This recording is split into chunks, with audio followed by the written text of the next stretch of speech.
आते हैं industrial policy of Bihar.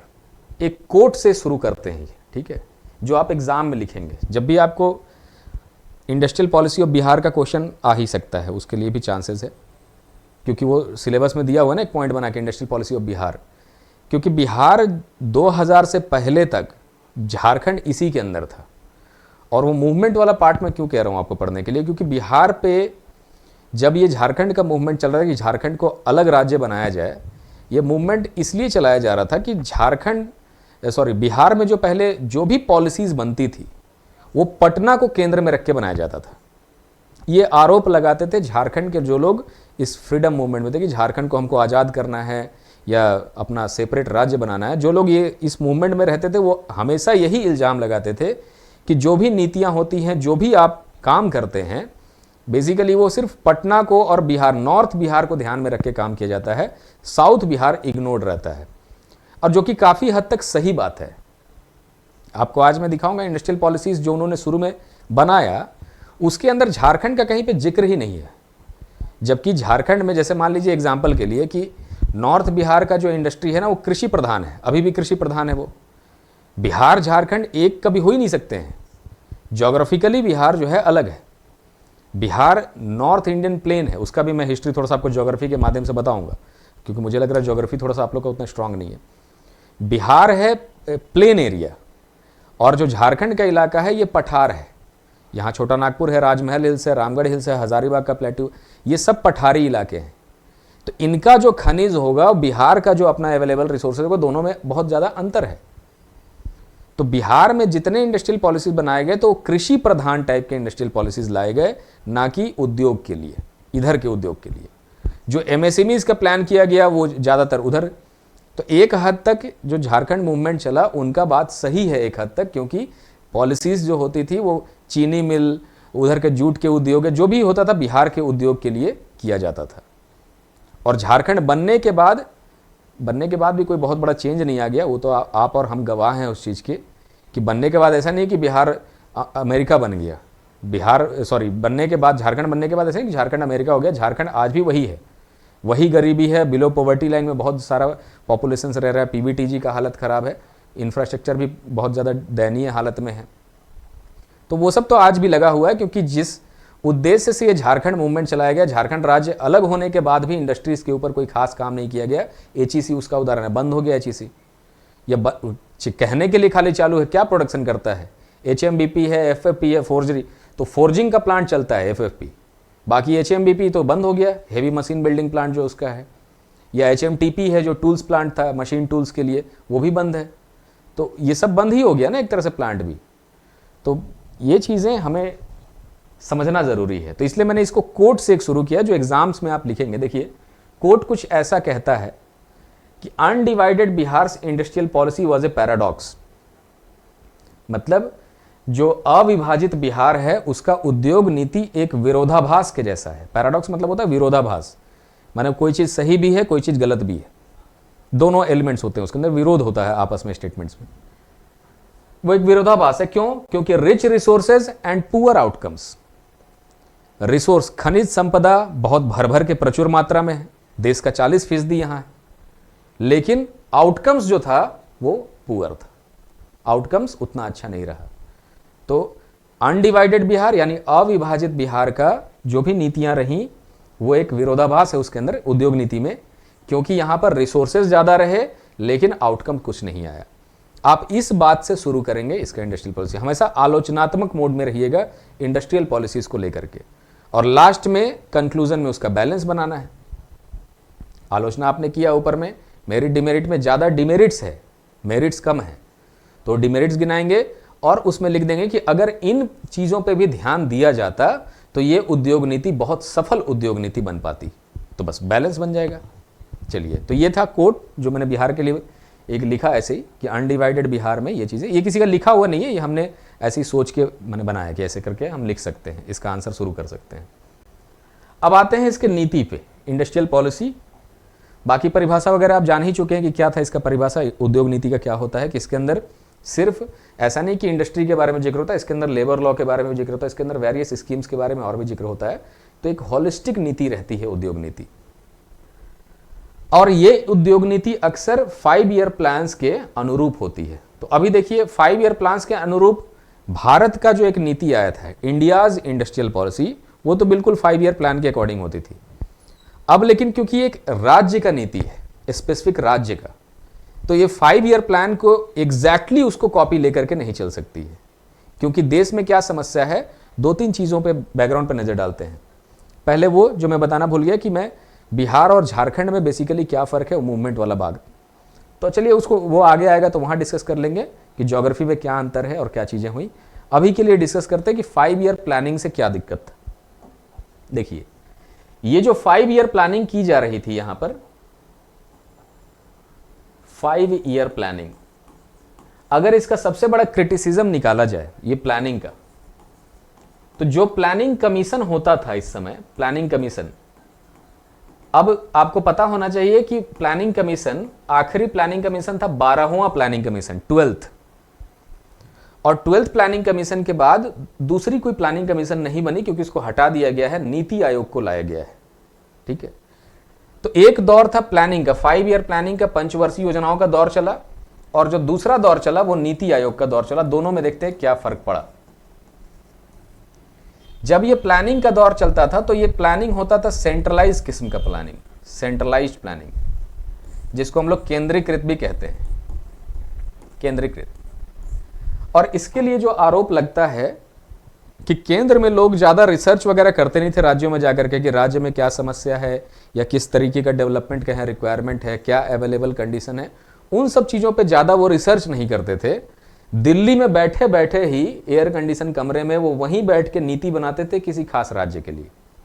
ये आरोप था कि एक सेंट्रलाइज प्लानिंग होती थी जिसमें राज्यों को कुछ बोलने का मौका ही नहीं मिलता था। वो यहां से ऐसा नहीं कि आते नहीं थे, वो आके रिक्वायरमेंट लेते थे, वो 2 दिन में क्या समझ में आएगा। तो राज्यों का कोई रिप्रेजेंटेटिव 5 ईयर प्लान्स में या प्लानिंग कमीशन में उस तरह से मौजूद नहीं हुआ करता था जैसा अब है। नीति आयोग क्या है, एक उसी का भाई है, लेकिन ये थोड़ा सा एडवांस है। ये डिसेंट्रलाइज प्लानिंग है, इसको रखा गया है डिसेंट्रलाइज्ड प्लानिंग, जिसके अंदर राज्यों को भी अपना बात रखने का मौका मिलता है, क्योंकि इसके अंदर राज्य भी मेंबर होते हैं। यहां राज्य मेंबर नहीं, यहां सिर्फ सेंटर से डिसाइड होता था। इसके अंदर जैसे जीएसटी काउंसिल है, उसके अंदर राज्य भी शामिल है। तो ये नीति आयोग जो है, इसके अंदर स्टेट्स का भी अपना अपना क्या कहते हैं, अपने अपने रिप्रेजेंटेटिव होते हैं और वो जाकर के अपना बात रखते हैं। तो अब जो प्लानिंग होती है वो स्टेट को उसका बात सुनने के बाद ही वो प्लानिंग होती है। ये फर्क आ गया है। तो वो नीति आयोग हो गया, ये दूसरा था प्लानिंग कमीशन।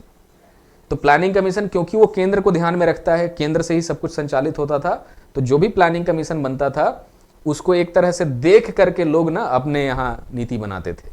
ठीक है, मैंने समझ गए ना आपकी, उसमें क्या है कि यहाँ के लोग जाकर के वहां नीति में इन्फ्लुएंस नहीं करते थे, वो एक अम्ब्रेला टाइप की नीति आ गई पूरे देश के लिए। अब उसको देख करके लोग यहाँ अपना कुछ चेंजेस करना तो किए, अदरवाइज बहुत ज्यादा दोनों में कोई तालमेल या डिफरेंस नहीं क्रिएट होता था दोनों में कि इसमें कुछ है। तो नीति अपना जो राज्य का होगा वो स्वतंत्र टाइप का नीति बनाते थे, उनको कोई मतलब नहीं होता था प्लानिंग कमीशन से। फिर भी मैं क्योंकि 3-4 प्लानिंग कमीशन का एक साथ लिख के लाया कि कुछ तो हल्का फुल्का थोड़ा सा असर देखने को मिलेगा। चलिए, तो आपने ये समझा कि प्लानिंग से और नीति आयोग के आने से क्या बदलाव आ गया, कि अब जो प्लानिंग होती है नीति आयोग में वो बेसिकली राज्य स्पेसिफिक प्लानिंग होती है, क्योंकि वहीं के लोग उसका प्लान बना रहे होते हैं और एटलीस्ट उनका बात उसमें सुना जाता है। पहले प्लानिंग कमीशन में अम्ब्रेला अप्रोच से काम होता था, ये अम्ब्रेला टाइप की पूरे देश के लिए प्लानिंग बनती थी एक बार में। ये एक फर्क आ गया। अब इस फर्क आने से फिर भी हम लोग यहां देखना चाहते हैं कि क्या क्या चीजें हैं। जैसे 5वें से लेके 7वें प्लान जब तक आए तो 1974 से लेके 1990 आ गए थे, इसको एक भाग में समझते हैं। और 1990 के बाद जो प्लान आया वो आया था लिबरलाइजेशन के दौर में, तो उसको अलग से समझेंगे। तो 5वें से लेके 7वें प्लान में देखिए जो मेन एलिमेंट्स है, मैं सिर्फ उनका चर्चा कर रहा हूं जिससे इफेक्ट पड़ता है। एग्रो इंडस्ट्रीज का प्रमोशन करना है। क्यों? क्योंकि ये 1974 के बाद 1977 में रोलिंग प्लान आ गया था, जनता गवर्नमेंट आ गई थी, और जनता गवर्नमेंट के गिरने के बाद दोबारा इंदिरा गांधी आई थी। तो जनता गवर्नमेंट ने एक काम कर दिया था, जो रोलिंग प्लान्स लेकर के आए थे ना, उस समय उन्होंने जो उद्योग नीति लगाया था उसके अंदर एमएसएमईज का बात कर दिया था, माने माइक्रो स्मॉल मीडियम एंटरप्राइजेस। और माइक्रो स्मॉल मीडियम इंटरप्राइजेस करने से क्या हो गया कि अब जो इंदिरा गांधी की गवर्नमेंट दोबारा आई तो उन्होंने फिर से हैवी इंडस्ट्रीज पे फोकस किया, लेकिन एमएसएमई वाला मुद्दा छूटा नहीं। मैंने उसको ऐसा नहीं कि इग्नोर करके फिर आगे बढ़ेंगे, पहले एमएसएमई पूरा इग्नोर था, उस पर किसी का ध्यान नहीं, और पूरे जीडीपी में, पूरे भारत के प्रोडक्शन में 80%, 90% वो हिस्सेदारी रखता है, क्योंकि जितना उद्योग है ज्यादातर वो लघु उद्योग ही है। तो जब जनता गवर्नमेंट चली गई, इंदिरा गांधी के आने के बाद भी वो एलिमेंट रहा इसके अंदर, इसीलिए लिखा है एग्रो इंडस्ट्रीज का प्रमोशन प्लान किया गया, वही है, लेकिन इंप्लीमेंटेशन के लेवल पे कुछ नहीं होता है। जैसे बिहार में देखिए, बिहार में एग्रो इंडस्ट्रीज में चीनी मिल सबसे महत्वपूर्ण मिल हुआ करते थे। तो ये चीनी मिल का देखिए कंडीशन, आज का ये तस्वीर है, क्योंकि सारे चीनी मिल शिफ्ट हो गए साउथ इंडिया में, नॉर्थ में अब चीनी नहीं। नॉर्थ इंडिया में, बिहार में अब जाएंगे तो बिहार में चीनी उद्योग, चीनी मिल एक बहुत बड़ा ये एसेट माना जाता था, लेकिन अब वहां चीनी मिल्स उस तरह से नहीं है, वो सारे के सारे शुगर इंडस्ट्री पूरा शिफ्ट हो गई है साउथ इंडिया में। और ये यूपीएससी में एक सवाल भी पूछा था 2016 में, हमको लग रहा सवाल पूछा था, श्योर नहीं है, 2014 या 16 में, दोनों में से किसी एक में, 14 में ज्यादा लग रहा है, 2014 में, कि वाई शुगर मिल्स या sugar industry has shifted to South India, why there is a trend of shifting sugar industry to South India. चीनी उद्योग दक्षिण भारत की तरफ क्यों शिफ्ट हो रहा है, उसके कारण बताइए। तो उसके कई कारण हैं, क्योंकि एक तो यहाँ का जो सिस्टम है नॉर्थ इंडिया में क्या है, ज्योग्राफी भी थोड़ा सा अजीब सा है कि वहाँ विंटर होता है, बड़ा इंटेंस विंटर हो जाता है, सालों भर एक जैसा मौसम नहीं होता, गर्मी ज़्यादा पड़ती है, विंटर भी बहुत ज़्यादा पड़ती है, तो विंटर्स में ये सब बंद करना पड़ेगा इनको। साउथ इंडिया में एक ही जैसा मौसम रहता है सालों भर, क्योंकि कोस्टल एरिया है, तो वहाँ पे एक ही जैसा मौसम है, तो चीनी जैसा माने गर्मी में मिलेगा वैसा ही चीनी विंटर में, तो विंटर भी नहीं पड़ता है ज़्यादा, गर्मी पड़ता है लेकिन वो उस लेवल का गर्मी नहीं, ह्यूमिडिटी वाला थोड़ा सा गर्मी रहता है। दूसरा, जो गन्ने का प्रजाति साउथ में पाया जाता है उसके अंदर शुगर का कंटेंट ज़्यादा होता है नॉर्थ में पाए जाने वाले गन्ने से। और ये सब तो हो गया ज्योग्राफिकल मामला। असली मामला ये है लिटरेसी रेट। हमारे यहाँ जो लेबर नॉर्थ इंडिया में है वो लेबर का लिटरेसी रेट 0 के बराबर है, वो लेबर अनपढ़ ही मिलेगा आपको हमेशा। लेकिन साउथ में जब जाएंगे ना तो लेबर भी आपको पढ़ा लिखा मिल जाएगा। तो मान लीजिए सुपरवाइजर खोजना है आपको, तो सुपरवाइजर पढ़ा लिखा रहा, वहां सुपरवाइजर भी अनपढ़ है। तो जो मैन पावर साउथ में मिलता है वो मैन पावर थोड़ा सा एजुकेटेड मैन पावर है, क्योंकि लिटरेसी रेट उनका काफी हाई है। और एक एजुकेटेड आदमी को ट्रेन कर पाना बड़ा इजी है। एक इलिटरेट आदमी को ट्रेनिंग देके फैक्ट्री वर्कर बनाना, फिर फैक्ट्री वर्कर से वो सुपरवाइजर बनेगा, ये प्रोसेस में लेके आना है कि इलिटरेट आदमी को बड़ा मुश्किल काम है। इन सब फैक्टर से बहुत बड़ा वहां बदलाव हुआ, और खासकर ये इंप्लीमेंटेशन के लेवल पे। मतलब सोचिए, एक देश का प्लान ऐसा बना है कि उस प्लान में एग्रो इंडस्ट्रीज पे फोकस करना, क्योंकि ये सब लघु उद्योग में चल रहे हैं, लेकिन इंप्लीमेंटेशन के लेवल पे उसी समय माइग्रेशन भी शुरू हो गया है इसी उद्योग का बिहार के क्षेत्र से।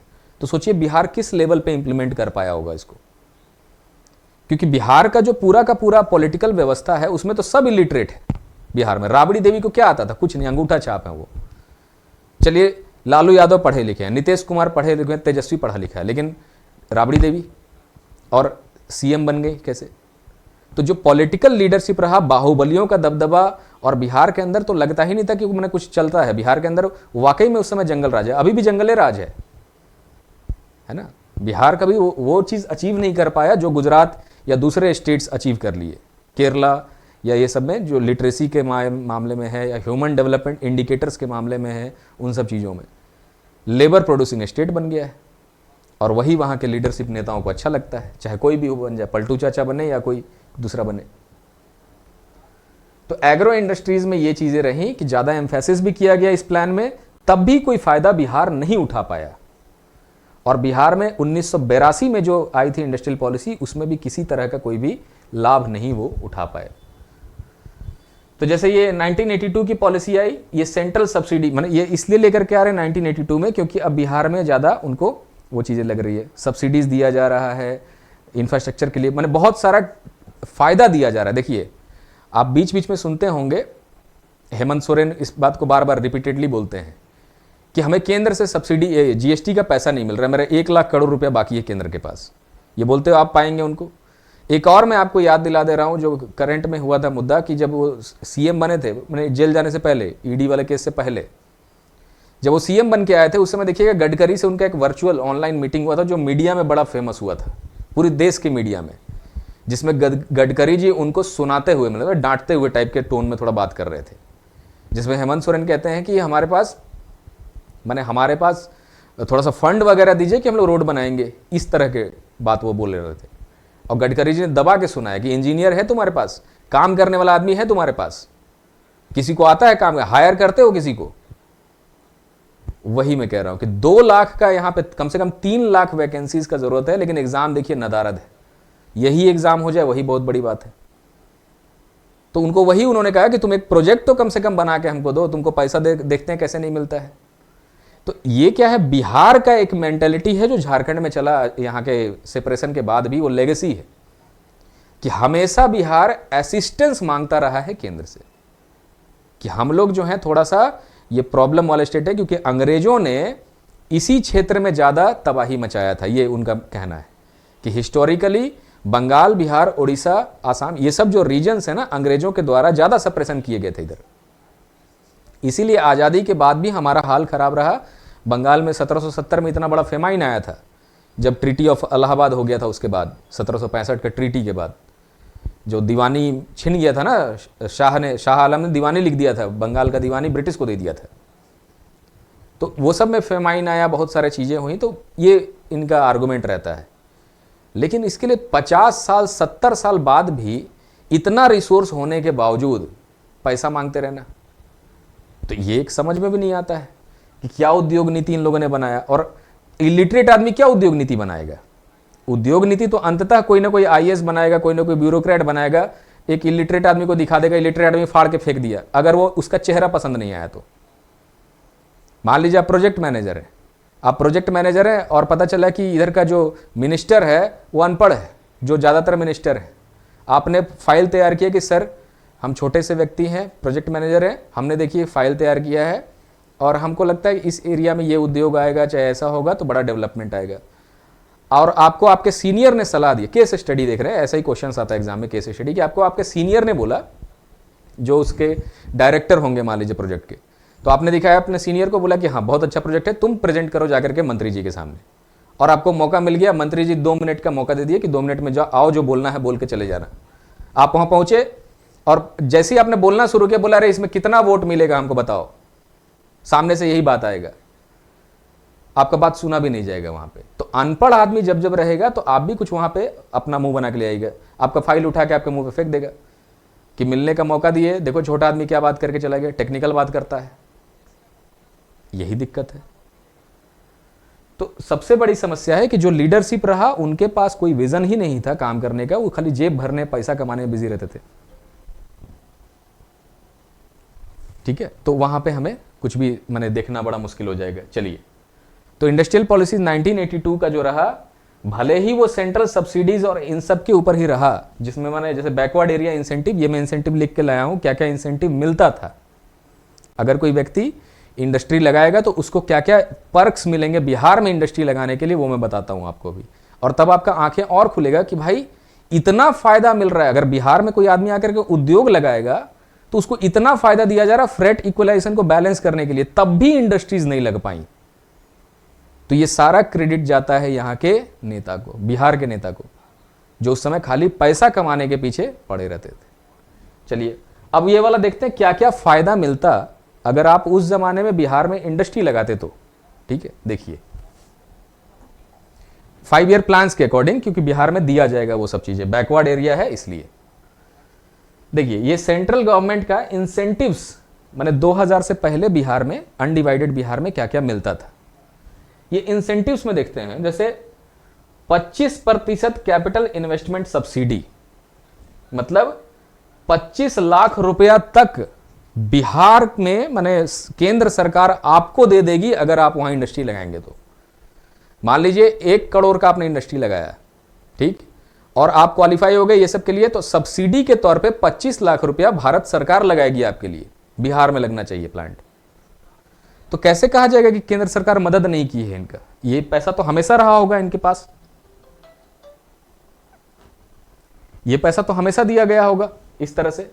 तो जो सब्सिडी स्कीम है 1971 का, उसके अंदर अगर आपने इन्वेस्टमेंट यहां डाला तो आपको 25 लाख रुपए तक का सब्सिडी मिल जाएगा, पहला ये। और ये 2000 से मान लीजिए 1971 में 25 लाख रुपए का वैल्यू, आप समझ सकते हैं। तो ये तो प्रमोशन के लिए किया गया, इन्वेस्टमेंट का प्रमोशन, लेकिन नहीं हुआ इन्वेस्टमेंट। दूसरा देखिए, अगर आप यहां इंडस्ट्री लगाएंगे, आप यहां इन्वेस्टमेंट डालेंगे, इनकम टैक्स में क्या कंसेशंस मिलेंगे आपको, देखिए। माने इनकम टैक्स में 80H और 80I, ये जो दो सेक्शंस हैं, इनमें भी आपको इनकम टैक्स में कुछ ना कुछ छूट मिल जाएगा। तो क्यों नहीं लगाएगा कोई उद्योगपति? हर आदमी अपना, तो कोई भी चार्टर्ड अकाउंटेंट से आप मिलिए, हर आदमी पैसा बचाना चाह रहा है कि भाई मेरा पैसा कहीं इन्वेस्ट करा दे। आज किसी का इनकम 7.5 लाख से ऊपर है, तो कुछ ना कुछ करके वो चाह रहा है कि भाई हमको कोई स्कीम बता दो जिसमें हम पैसा अपना फंसा लें, माने ताकि हमको टैक्स नहीं भरना पड़े। नहीं तो मालूम चलेगा कि पूरा पैसा आप कमाए मेहनत से, दिन रात आपका तलवा घिस गया पैर का, और जब पेमेंट आता है तो सारा पैसा सरकार लेके चली जा रही है। याद रखिएगा, मैं कह रहा हूं सारा पैसा सरकार लेके जा रही है। इनकम टैक्स माने 20%, 10% नहीं है, इनकम टैक्स 80% है। क्योंकि आपका कमाया हुआ सारा धन, उसको मान लीजिए पहला तो आपको उसी पे टैक्स लग गया, पहले तो वैट लग गया वहीं पे, वैट बोल रहा हूं, पहले तो आपका TDS कट गया वहीं पे। दूसरा, इनकम टैक्स आप भरे। तीसरा, अब आप जो भी सामान अपने पैसे से खरीदिएगा, हर सामान पे आप टैक्स भरिएगा, 28% से लेकर के 5% GST के बीच में। तो आप देखिए कि आपके पास बचा कितना पैसा, अपना कमाया हुआ में से 30% पैसा बच जाएगा, वही बहुत है। अब किसी तरह आपने दुख सुख काट के जमीन खरीदा अपने पैसे से, लोन लेकर के, तो पहले तो उधर टैक्स भरा आपने, GST FST जो भी लोन लेना था, क्या लेना था, इंश्योरेंस होना था उसका, उसमें GST दिया आपने। अब जब ये जमीन 5 साल के बाद बाई चांस आप बेचना चाहते हो, long term capital gain tax है। फिर जमीन जितना आपने प्रॉफिट नहीं कमाइएगा उतना टैक्स सरकार, होता कौन है टैक्स सरकार लेने वाला? लॉजिक ये है। रूलिंग क्लास इतिहास में जब राजा महाराजा थे, टैक्स उसी समय से है, क्योंकि राजा महाराजा को काम करना आता नहीं था, तो टैक्स के पैसे से ही उनका सब कुछ चलता था। तो बलि नाम का टैक्स हुआ करता था वैदिक एज में, बलि जबकि मैंडेटरी नहीं था, बाद में उसको मैंडेटरी किया गया। फिर धीरे धीरे बलि के जैसा और भी वाटर का टैक्स लगाया गया, चुंगी लगाया गया जो ट्रैवलिंग पे आपको लग सकता है, ऑक्ट्रॉय का टैक्स बनाया गया। ये पुराने राजा महाराजा जो जिनका मतलब ऐसा हालत था कि राजा जो कह दिया वही कानून है। और आज डेमोक्रेसी हो गया, हमारे चुने हुए राजा बनते हैं लोग, तब भी तो उससे बुरा हाल है ना, है ना। टैक्स यही चीज है, टैक्स क्यों दें किसी को, उसका लॉजिक नहीं है कि क्यों अपना पैसा कमाया हुआ आपको देंगे। खैर चलिए कोई बात नहीं है, वो सब तो हमारा अलग मामला है। लेकिन उनको इनकम टैक्स में कमीशन, ट्रांसपोर्ट का सब्सिडी, ये भी ट्रांसपोर्ट सब्सिडी स्कीम 1971। अगर आप नॉर्थ ईस्ट में है, hilly area, Ranchi is a hilly area, या फिर किसी बैकवर्ड एरिया में है, अब बिहार एक बैकवर्ड एरिया है, झारखंड एक बैकवर्ड एरिया है, इन सब जगहों पे अगर आप रहेंगे तो आपको ट्रांसपोर्ट में भी सब्सिडी मिलेगा। माने रोड टैक्स, ऑक्ट्रॉय का चार्ज, वो पहले ऑक्ट्रॉय का चार्ज लगता था, अभी तो वो GST में कवर हो जाता है। तो ये सारी चीजें आपकी बच जाएंगी। अब कौन बिजनेसमैन है जो ये लाभ नहीं उठाएगा बिहार में आकर के, ये समझ में नहीं आ रहा है। तो सबसे बड़ी चीज आप ये देखिए कि क्या एनवायरमेंट आपने क्रिएट किया है इन्वेस्टमेंट के लिए। एनवायरमेंट से यही मतलब है कि मान लीजिए एक ठेकेदार, एक प्रोजेक्ट शुरू होता है, आज का कंडीशन में आपको तो 2025 का कंडीशन, मान लीजिए एक पावर प्लांट लगना है, क्योंकि मैंने इनमें काम किया इसलिए मैं जानता हूं। पावर प्लांट लगने के लिए क्या क्या चाहिए, ये प्रोजेक्ट को अगर आप हैंडल करेंगे, देखिए आपके साथ क्या एज ए प्रोजेक्ट मैनेजर पहले मैं बता रहा हूं आपको कि मान लीजिए एक प्रोजेक्ट है आपके सामने, और ये प्रोजेक्ट था कि आपको 250 मेगावाट का 4 यूनिट बनाना है, और इससे बिजली बनेगा 250 मेगावाट, एक यूनिट से 4 यूनिट वैसा बनना है। आप इसके प्रोजेक्ट मैनेजर हैं। अब आपका पोस्टिंग हुआ, आपका घर था मान लीजिए झारखंड में रांची में, और पोस्टिंग हुआ है किसी दूर एरिया में, माने वो लातेहार हो गया या फिर कोई भी ऐसा एरिया जो थोड़ा सा उस टाइप का है, थोड़ा सा बैकवर्ड टाइप का है। प्लांट्स वहीं बनेंगे, या गोड्डा ही मान लीजिए अडानी को। आप जैसे ही वहां पहुंचेंगे, अब आपके सामने क्या चैलेंज आ रहा है कि पहले तो वहां सिर्फ आपको बैरन लैंड मिलेगा, कोई रिसोर्स नहीं, पानी पीने के लिए भी 2 घंटा वेट करना पड़ सकता है। CISF मिलेगा बहुत बेसिक लेवल का, 4 जवान रहेंगे, 5 जवान, क्योंकि जवानों के रहने के लिए व्यवस्था नहीं है। तो इस हालत में आप काम शुरू करें, मैन पावर भी बड़ा कम रहेगा, 20-25 आदमी रहते हैं हार्डली, क्योंकि वो पहला फाउंडेशन, पहला सब कुछ डलता है, उतने लोगों का जरूरत नहीं है वहां पे। इंजीनियर सुपरवाइजर कम लोग हैं आप लोग। अब जैसे ही ये शुरू होगा वैसे ही वहां का जो लोकल दादा टाइप का आदमी है, मान लीजिए लोकल नेता है, वो किसी लोकल दादा से फोन करवा देगा कि सुनो बाबू, मेरा 4 आदमी जा रहा है, तुम रख लेना उसको। अगर बाई चांस आपने उन चारों को नौकरी दे दिया तो कल से आपका साइट बंद, क्योंकि वो सारे लेबर को धमकाएगा, वहां पे साइट बंद करा देगा। किसके लिए? कि पैसा चाहिए। और अगर आपने उसको नहीं रखा तो आप घर कैसे जाइएगा? फिर घर तो जाना है उसी रास्ते से, वो रास्ता रोकवाएगा आपका। फिर प्रोजेक्ट मैनेजर बहुत बुरा फंसते हैं हर जगह इस तरह के प्रोजेक्ट्स में, कि बार बार उनको प्रॉब्लम, बार बार। अब सोचिए कौन आएगा इस तरह का उद्योग लगाने के लिए जहां पे डेली प्रोजेक्ट मैनेजर को धमकी मिल रहा है, प्रोजेक्ट मैनेजर जॉब छोड़ के चला गया या बोल दिया हमको ट्रांसफर चाहिए, हम तो नहीं काम कर पाएंगे ऐसे में, चला गया। तो ये समस्याएं हैं पैसा खाने के लिए। जो लोकल लेवल पे जो नेता होते हैं, और वो सारे नेता कौन होते हैं? जो उस एरिया का सबसे बड़ा गुंडा होगा वो नेता होगा वहां का, उसको टिकट देगी पार्टी, वो नेता आपको काम ही करने नहीं देगा वहां। तो इसके लिए ठेकेदार को भी थोड़ा सा बाहुबली होना पड़ेगा कि वो अपना आदमी सबको या अपने प्रोजेक्ट मैनेजर को कम से कम हैंडल करे। ठेकेदार तो बाहुबली हो सकता है, लेकिन प्रोजेक्ट मैनेजर वो तो किसी कंपनी का सभ्य बच्चा है, आदमी है, वो क्या कर पाएगा? तो ये सारे प्रॉब्लम्स आते हैं प्रैक्टिकल लेवल पे। तो क्या ये एनवायरनमेंट तो नहीं है बिहार में? पता चलेगा आप जाकर ग्राउंड पे देखें तो यही एनवायरनमेंट है जो ये लोकल गूंस हैं। गूंस मतलब वही गुंडे टाइप के, और मान लीजिए नहीं तो माओवादी है फिर झारखंड में।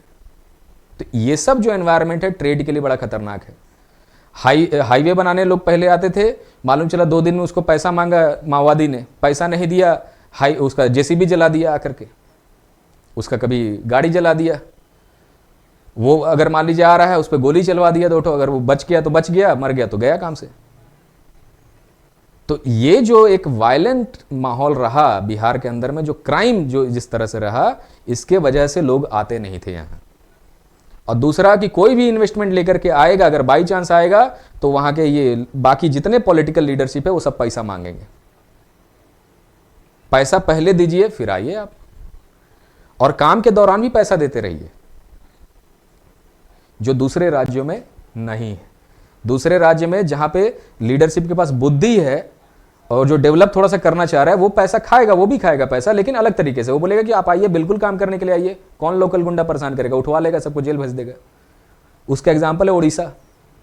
गुंडागर्दी वहां ऐसा नहीं कि कम है, लेकिन सरकारी कंपनी गई, airport authority of India limited, वहां के लोकल गुंडे ने उससे ये मांगा, लोकल गुंडे को उठा के जेल में, आज तक जेल में ही है, एयरपोर्ट जब बन रहा था। तो कई वो बातें हैं प्रैक्टिकल जिसको समझाना बड़ा मुश्किल है। उसके लिए एक लाइन का वर्ड है कि एनवायरमेंट उस तरह का नहीं बना पाए। The environment was not conducive for investments to come in Bihar, in undivided Bihar. Hindi में इसी चीज का कि जो पर्यावरण रहा, या जो एनवायरमेंट के लिए एक अच्छा वर्ड हिंदी में सोच लीजिए, जो इंडस्ट्री से जुड़ा हो, कि जो माहौल रहा उस समय, वो माहौल इतना सुगम नहीं था कि इन्वेस्टर्स वहां पहुंच करके अपना पैसा लगा सकते थे। तो हो गया, ये लिख सकते हैं आप। अदरवाइज काफी इंसेंटिव्स उनको दिया गया। ये सब सारे के सारे इंसेंटिव्स हैं जो बिहार में आपको मिलेंगे अगर आप वहां उद्योग लगा रहे हैं तो, केंद्र की तरफ से मिलेंगे। और एक्साइज ड्यूटी में एग्जेम्पशन। एक्साइज ड्यूटी होता है, एक्साइज का मतलब जब आप कोई मैन्युफैक्चरिंग अपने प्रोडक्ट का करते हैं किसी प्लांट से, तो वहां जो टैक्स लगता है ना, एक्साइज टैक्स, वहां से। और इसके अलावा इतना ही नहीं है, सेल्स टैक्स में आपको छूट मिलने वाला है 10-10 साल पे, माने 10 साल तक आपको सेल्स टैक्स नहीं देना है, ऐसा भी है। चलिए अब आते हैं थोड़ा सा कि और क्या क्या है। तो 1982 में, माने इसके बैकड्रॉप पे इतना सब कुछ मिल रहा है, और तब बिहार अपना एक इंडस्ट्रियल पॉलिसी लेकर के आता है ना। बैकग्राउंड आप समझ गए। प्लानिंग से जो एग्रो इंडस्ट्रीज है उस पर फोकस है, एमएसएमईज उन सब पे फोकस है। और अब बिहार में क्या हो रहा है, बिहार अपना देखिए उद्योग नीति लेके आता है। क्या होता है उससे, बिहार उद्योग नीति लेकर के आया ताकि जो इंडस्ट्रीज का यहां ग्रोथ नहीं हो रहा, वही इंडस्ट्रीज जैसे एचईसी है वो बिहार में ही बनी थी, सेल है, कोल इंडिया लिमिटेड है, बीसीसीएल है, ये जितने इंडस्ट्रीज जो बिहार में थे, अर्स्ट वाइल झारखंड उस समय नहीं था, उस समय जो थे उनको रिवाइव करने के लिए ये सब नीतियां लेकर के आए ये लोग। यहां पर आप देख रहे हैं जो डॉक्टर AR किदवई हैं, जो गवर्नर थे उस समय बिहार के, वो एक इस तरह का साइन कर रहे हैं, सेक्रेटरी जनरल BCCL उनके साथ बैठ करके। कि ये इंडस्ट्रियल पॉलिसी है, ऐसा ऐसा होगा, एक मेमोरेंडम ऑफ अंडरस्टैंडिंग या कुछ उस तरह का साइन कर रहे होंगे कि ये इन्वेस्टमेंट्स यहाँ पे होगी, या फिर ये कोल माइन आपको दिया जा रहा है, ऐसे जो भी अपना कर रहे होंगे वो उन्होंने किया उस समय। ये 1982 का ही तस्वीर। इंडस्ट्रियल पॉलिसी वो लेकर के आते हैं और डिसेंट्रलाइज इंडस्ट्रियल ग्रोथ करेंगे। डिसेंट्रलाइज मतलब थोड़ा सा उसमें जो पार्टिसिपेशन होगा, कि उसको कैसे हम लोग बोलें कि डिसेंट्रलाइज मतलब जैसे मान लीजिए कि थोड़ा सा नीचे स्तर के लोगों का बात भी उसके अंदर सुना जाएगा। फीचर क्या है कि बैकवर्ड एरिया का डेवलपमेंट किया जाएगा इसके अंदर। मेन फीचर देखिएगा बैकवर्ड एरिया, जैसे कि एग्जांपल ट्राइबल जोन, ये सारे बैकवर्ड एरिया हैं। तो क्या ये बैकवर्ड एरिया 1982 में थे, अब वहां सब न्यूयॉर्क और ये सब बन गया है, कि आज भी बैकवर्ड ही एरिया है? तो सवाल ये है कि 50 साल में क्यों नहीं वहां पे कुछ हो पाया है? मतलब इतना क्या यार, एक एक भी उद्योग लग जाएगा वहां पे, कोई छोटा छोटा साबुन बनाने भी लगेगा तो भी इतने दिन में तरक्की हो जाएगा, लेकिन क्यों? और ये कृषि प्रधान एरिया भी नहीं है, तो ये झारखंड का मैं बात कर रहा हूं। तो सबसे बड़ा चीज है कि ट्राइबल जोन्स में ये लोग लेकर के तो आ रहे हैं योजना, और यहां इतना बड़ा कंफ्लिक्ट है कि ट्राइबल जोन्स में ज्यादातर माओवादी एरिया कंट्रोल है, जो हमेशा किसी उद्योगपति या उसका उद्योग का वो बहिष्कार करते हैं। तो कौन प्रोजेक्ट मैनेजर वहां मरने जाएगा? और दूसरे तरफ कि एक तरफ ये लोग बात करते हैं कि हम डेवलपमेंट करेंगे, दूसरे तरफ वहीं के लोगों को भड़का देते हैं कि देखो तुम्हारा जमीन छीन रहा है। ठीक है, कि योजना आए, इंडस्ट्रियलिस्ट से पैसा भी खा लें और ये पैसा हमको बार बार देता रहे।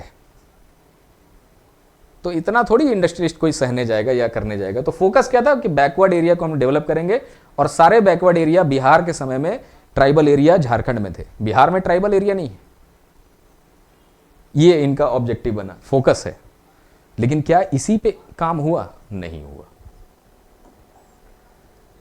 तो चलिए देखते हैं सबसे पहले कि अब state level incentives under Bihar industrial area policy, मतलब 1982 से 1993 के बीच में, जब तक कि दूसरी नीति नहीं आएगी। 1993 में बिहार का दूसरा इंडस्ट्रियल पॉलिसी आया था, क्योंकि रिफॉर्म्स हो गए थे ना एलपीजी, तो चेंज करना पड़ा था। अभी यही वाला नीति है बिहार में।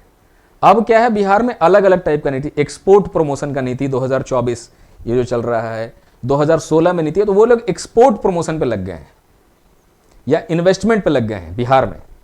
वो किस हद तक सफल है अब हमारा कंसर्न नहीं है, क्योंकि अब आपको झारखंड का ही ज्यादा पढ़ना होगा। झारखंड बनने के बाद उनका क्या चल रहा है अभी वो इस एग्जाम के लिए रेलेवेंट नहीं है। अब देखते हैं कि जब ये नीति आई तो उस समय क्या क्या इंसेंटिव्स अनाउंस किया गया। मैंने बिहार इंडस्ट्रियल पॉलिसी में इंसेंटिव ये अनाउंस किया गया है कि 100% stamp duty exemption on land for industries in backward district. अगर आप किसी बैकवर्ड जिले में जाके इंडस्ट्री लगाएंगे तो आपको स्टैंप ड्यूटी नहीं लगेगा, अगर उसके जमीन पे आप लगाएंगे तो उसमें पूरा छूट है। स्टैंप ड्यूटी, रजिस्ट्री का पैसा आपको जो लगना था वो नहीं लगे, माफ कर दिया गया अगर आप बैकवर्ड में लगा रहे हैं। दूसरा, इंटरेस्ट पे भी सब्सिडी लगेगा, कितना? 50% तक, माने 5 लाख सालाना। माने जो भी आप बैंक से लोन लेंगे उसमें 5 लाख रुपया तक का छूट मिल जाएगा सालाना। 5 लाख का बात कर रहे हैं 1982 में, बहुत ज्यादा होता है।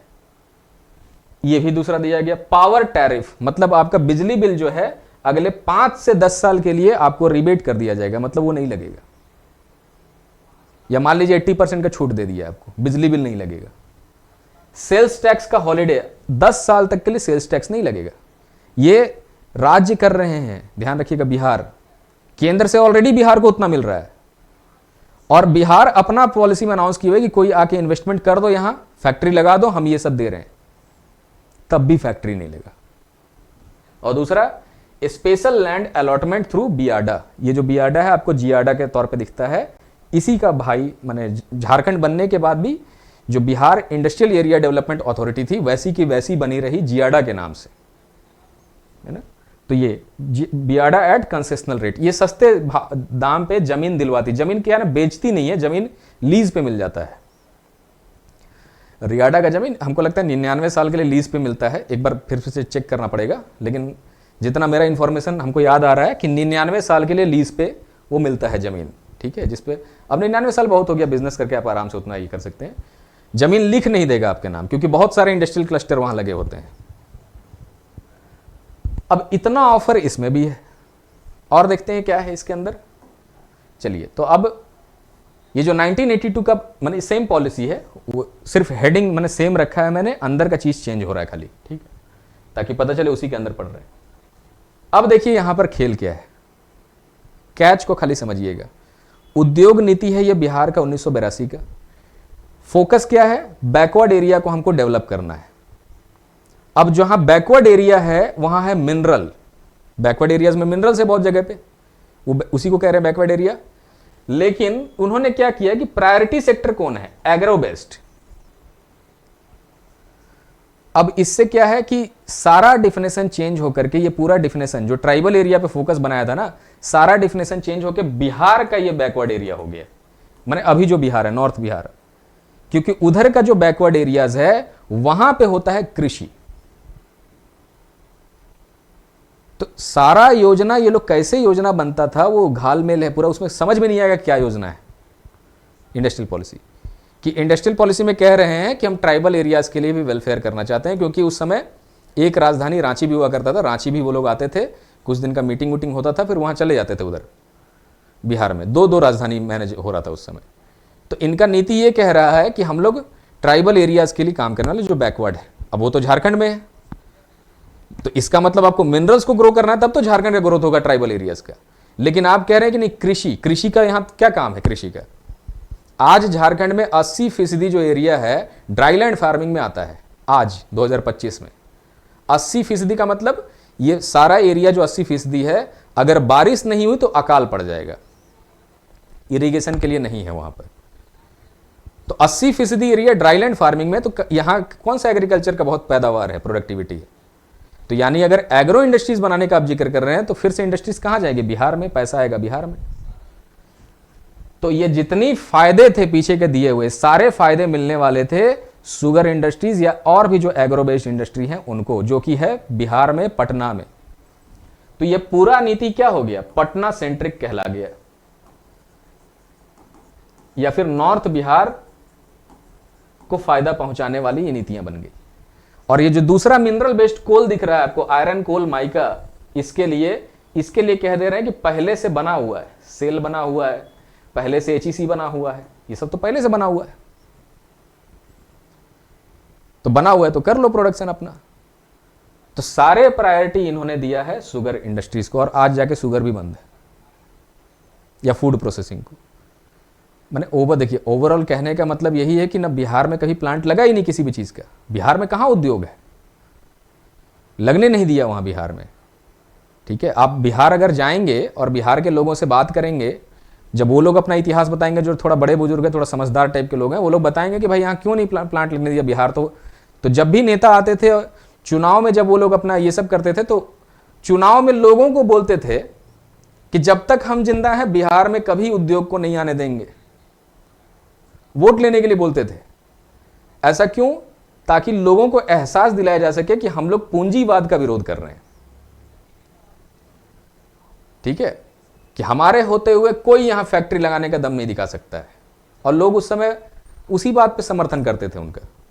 जब धीरे धीरे उनके बच्चे के बच्चे सब लेबर बनना शुरू हो गए, एक दादाजी जो थे जो उस समय ये सब बात पे खुश होकर वोट देते थे, उन्होंने जब देखा ना कि उनका पोता भी लेबर है, तब उसको रियलाइज हुआ कि अरे, अगर वो उद्योग यहां लगाता जिसका बहिष्कार हम लोग नहीं कर रहे होते, उद्योग अगर लगता तो आज कम से कम मेरा पोता तक तो कुछ ना कुछ इंजीनियर या कुछ अच्छे पोस्ट पे होता, एटलीस्ट पढ़ लिख के छोटा टीचर ही बन जाता। लेकिन नहीं। तो जो लेबर का यहां जो एक ये सिलसिला चला रहा है ना कि जनरेशन बाय जनरेशन लेबर ही बनना है, क्योंकि कोई उद्योग नहीं है वहां। तो न झारखंडे में बना, न यहीं बना, और इनको बोलने का मौका मिला झारखंड मूवमेंट में लोगों को कि भाई आप जो भी कर रहे हैं सिर्फ और सिर्फ एग्रो में कर रहे हैं, या फिर आप पटना के लिए काम कर रहे हैं। बियाडा का एस्टेब्लिशमेंट हुआ, इंडस्ट्रियल ट्रेनिंग इंस्टीट्यूट, आईटीआईज बना, लेकिन उन सब चीजों में कुछ भी नहीं। अब ये सब भी नहीं लिखेंगे तो हम लोग एग्जाम में क्या लिखेंगे? ये सब पॉइंट्स कम से कम तो लिखना तो पड़ेगा, डॉक्यूमेंट पीडीएफ में वही दिया हुआ है पॉइंट। तो लिख तो दिए हैं, लेकिन आप भी जानते हैं कि आईटीआई का क्या है और वो सब का क्या है।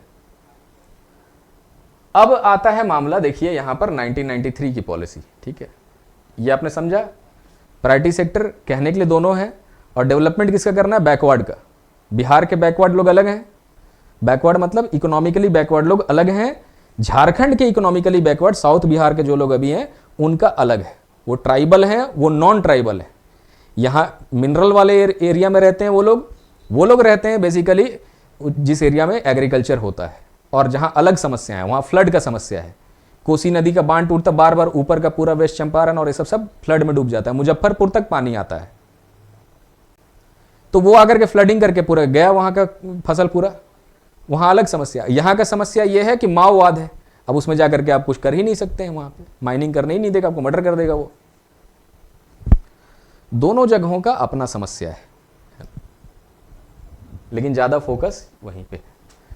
अब 1990s का रिफॉर्म हुआ तो इंडस्ट्री का स्वरूप, माने अपनी कम से कम नीति का स्वरूप बदलना पड़ेगा, क्योंकि अब पूरे देश के अंदर बदलाव हो रहा है, रिफॉर्म्स हो रहा है ना, प्राइवेटाइजेशन हो रहा है, और रिफॉर्म्स में सिंगल विंडो सिस्टम आ रहा है, आप सीधा अपने आप को सर्टिफाई कर लीजिए। खैर वो तो सेल्फ सर्टिफिकेशन बाद में आया है, लेकिन लाइसेंस राज का खात्मा हो रहा है, एनवायरमेंटल क्लियरेंस जल्दी मिल रहा है, मतलब जो भी हर्डल्स हैं बिजनेस में वो सब कम हो रहे हैं।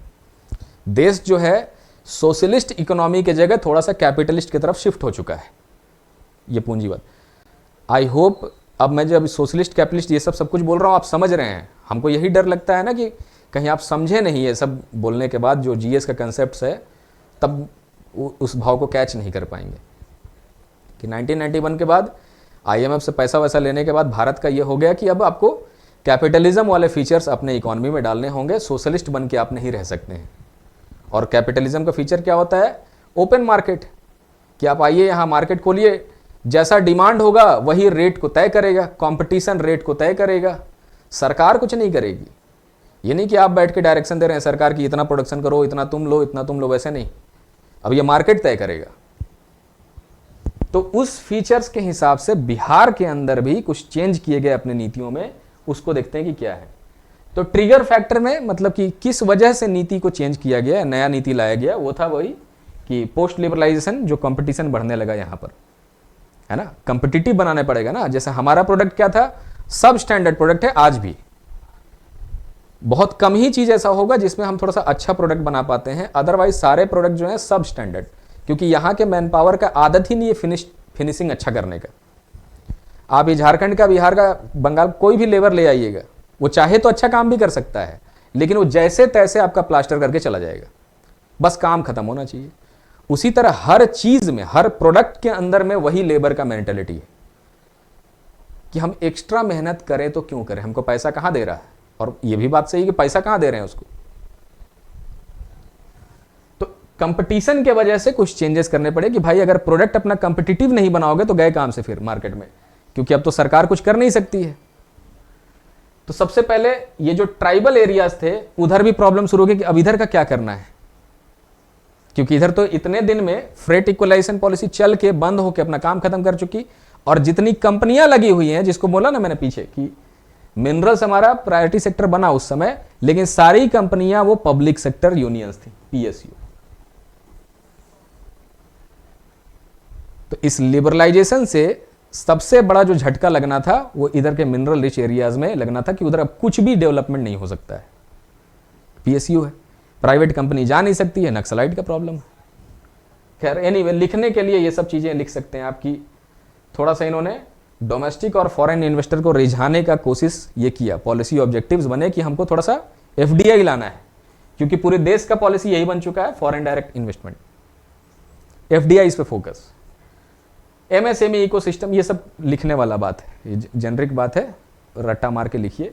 एमएसएमई इकोसिस्टम को सुधारेंगे, क्लस्टर बेस्ड ग्रोथ करेंगे, ये क्लस्टर वाला हर जगह है अभी, जैसे स्पेशल बोल रहा है, ईईजेड, एक्सक्लूसिव इकोनॉमिक जोन, नहीं ईईजेड नहीं है, एसईजेड है वो, स्पेशल इकोनॉमिक जोन्स जितने हैं वो, ये सब गुजरात में सक्सेसफुल हैं, लेकिन बाकी सब जगहों पे उस तरह से नहीं है सक्सेसफुल, क्योंकि उस लेवल का। और सबसे बड़ी चीज़ है मीडिया, ये सब चीज़ दिखाता कहाँ है, जो फेलियर है मीडिया वही दिखाएगा, हिंदू मुस्लिम मंदिर मस्जिद यही करो। तो मीडिया ये सब चीज़ें कवर नहीं करती है, एनवायरमेंटल प्रॉब्लम्स जो है कवर नहीं करते हैं, उसका फंड कैंपा का कहाँ जा रहा है वो सब कवर नहीं करते हैं, जो एक्चुअल दिखाना चाहिए हम लोगों को। तो क्लस्टर बेस्ड ग्रोथ की एक जगह पे हम लोग मल्टीपल यूनिट्स लगाएंगे, और मल्टीपल यूनिट्स लगाने से ये होगा कि एक तो बैकवर्ड लिंकेज बढ़ेगा। मान लीजिए एक बड़ा उद्योग कहीं पे लगा तो उसको छोटे छोटे और भी यूनिट्स होते हैं जहाँ से उसके लिए सामान बनता है ताकि वो बड़ा मशीनरी कुछ बना पाए। तो अगर ऐसा लगेगा तो क्या होगा, बैकवर्ड लिंकेज बढ़ेगा, अच्छा से हो जाएगा कि कोई बड़े उद्योग के लिए छोटा छोटा एंसिलरीज जो है वो तुरंत वहाँ पे सप्लाई हो जा रहा है बन करके। तो ये हो सकता है। एक ही जगह पे सब कुछ रहेगा तो एक ग्रिड से कंट्रोल हो जाएगा, सबका बिजली बिल जो है कम आना शुरू हो जाएगा, या फिर सब्सिडाइज कर पाएंगे एक ही एरिया में कितने मीटर लग रहे हैं वो सब देख करके। और इस तरह का माने आपने थोड़ा सा इंफ्रास्ट्रक्चर बना दिया, एक बाउंड्री करा दिया, बाउंड्री करा के 2 गार्ड बैठा दिया या CISF दे दिया वहाँ पर आपने, तो फायदा हो जाएगा, वो सबसे सिक्योरिटी मिल जाएगा। तो कई चीज़ें क्लस्टर बेस्ड प्रोग्राम चलाना चाहिए, इससे ग्रोथ का संभावना बढ़ता है एक ही जगह पे जब सब कुछ। अब दूसरा ध्यान रखिएगा, बिहार के अंदर जो है ये चीज़ नहीं है, बिहार के अंदर ये चीज़ है एग्रो बेस्ड, ये तो नहीं बदला है, ठीक है। अब आते हैं इसको लेकर के कि ज़्यादा चीज़ें इन्होंने क्या क्या किया उसी पॉलिसी में कि single window clearance system introduced, creation of export promotion industrial parks, EPIP, इसको ध्यान रखिएगा। अभी जैसे अब देखिए, ये मैंने नीति का एक पोस्टर लगाया है जो बिहार का है, ये अभी उसका बिहार वाला जो है ना IPRD जो है, जो प्रेस रिलीज देता है, वहाँ से ये पोस्टर इंस्टाग्राम पे था, तो मैंने लेकर के मैं यहाँ लगा रहा हूँ। देखिए कि बिहार ये जो है ना इंस्टाग्राम वगैरह बड़ा एक्टिव है बिहार, झारखंड जैसा नहीं है। तो बिहार का पॉलिसी क्या है कि बिहार एक्सपोर्ट प्रमोशन पॉलिसी 2024, इसमें देखिए क्या करता है कि एक्सपोर्ट सब्सिडी आपको दिया जा रहा है, 1% of free on board value at sea port और air cargo terminal being used for export up to maximum of INR 20 lakh पर फाइनेंशियल ईयर फॉर 7 साल। माने हर साल लगभग आप 20 लाख का फायदा ले सकते हैं अगर आप एक्सपोर्टर हैं। और ये दिया जाएगा आपको एयरपोर्ट्स के ऊपर जो ड्यूटीज लगता है जिसकी वजह से दाम बढ़ता है या आपको ट्रैवलिंग का खर्चा बढ़ता है, तो उसके अंदर छूट मिलेगा आपको। एयर रूट से या सी रूट से कैसे भी आप ट्रैवल करिए या गुड्स का कार्गो सप्लाई कीजिए, एक्सपोर्ट कीजिए बेसिकली, तो वहाँ पर फायदा मिल सकता है। एक्सपोर्ट में वैसे भी देश बहुत समर्थन करता है। आपका पैसा कहीं फंस गया, मान लीजिए जो बायर है वो खरीद के आपका पैसा नहीं दे रहा है, तो एम्बेसी जो होती है उस कंट्री की, माने इस यहाँ पे उसके एम्बेसी को बोला जाता है कि ये देखिए पैसा मेरे यहाँ का इंडियन एक्सपोर्टर का पैसा फंस रहा है। फिर वो एम्बेसी वहाँ अपने देश में वहाँ फ़ोन करती है, वहाँ का लोकल पुलिस, लोकल जो जुडिशियरी वो एक्टिव होता है, उस आदमी को पैसा भरना ही पड़ता है। और ये सारा काम आपके लिए आपका देश करके देगा। हर कंट्री चाहती है एक्सपोर्ट बढ़े ना, तो ये जो शिफ्ट हुए हैं 1993 के बाद एक्सपोर्ट पे बिहार, तो बिहार एक तरफ अपना काम खाली कर किए जा रहा है एक्सपोर्ट के लिए। पता नहीं कितना एक्सपोर्टर होंगे बिहार में, हमको क्या वो लोग करते हैं। Promotion of women and SC ST entrepreneurs, क्योंकि तब तक वो बिहार ही, अभी भी बिहार अनडिवाइडेड है। और attempt to revive sick PSUs and cooperatives, ये ना जाने कितना अटेम्प्ट होगा। जब सोचिए 1993 के पॉलिसी में सिक है वो, माने बीमार है PSUs, तो इतने दिन तक चलने क्यों दिए फिर? अगर वो 1993 में बीमार है, आज 2025 में भी तो बीमारी है ना फिर, कि ठीक हो गए, तो चला क्यों रहे हैं? यही हमको समझ में नहीं आ रहा है। HEC को आप चलाए क्यों जा रहे हैं? न पैसा है न प्रोडक्शन है, खाली वो बिजली खा रहा है बैठ करके। HEC अपना बिजली का बिल नहीं भर पाया आज तक। बीच में इसका बिजली काटने के ऊपर ये हो गया था कि पतरातू में डायरेक्ट उसको ग्रिड से सप्लाई है HEC को, उसका बीच में कुछ नहीं है स्टेशन, वो डायरेक्ट सब स्टेशन से लेता है बिजली। तो HEC बिल नहीं भर रहा है बिजली का, कहाँ से देगा करोड़ों का बिल? तो यही समझ में नहीं आता है कि एक तो मैंने इंडस्ट्रियल पॉलिसी में देखा कि उद्योग लगाएगा, हेवी उद्योग में सरकारी आदमी बैठाया गया, उसको कोई मतलब ही नहीं था प्रोडक्शन से। जो लेबर है, ओवर लेबर हायर किया गया, उनको भी कोई मतलब नहीं होता प्रोडक्शन से। किसी को कोई मतलब ही नहीं उस कंपनी में प्रोडक्शन से, सबको अपना 1 तारीख को पेमेंट चाहिए, जिनका पेमेंट काटा नहीं जा सकता है।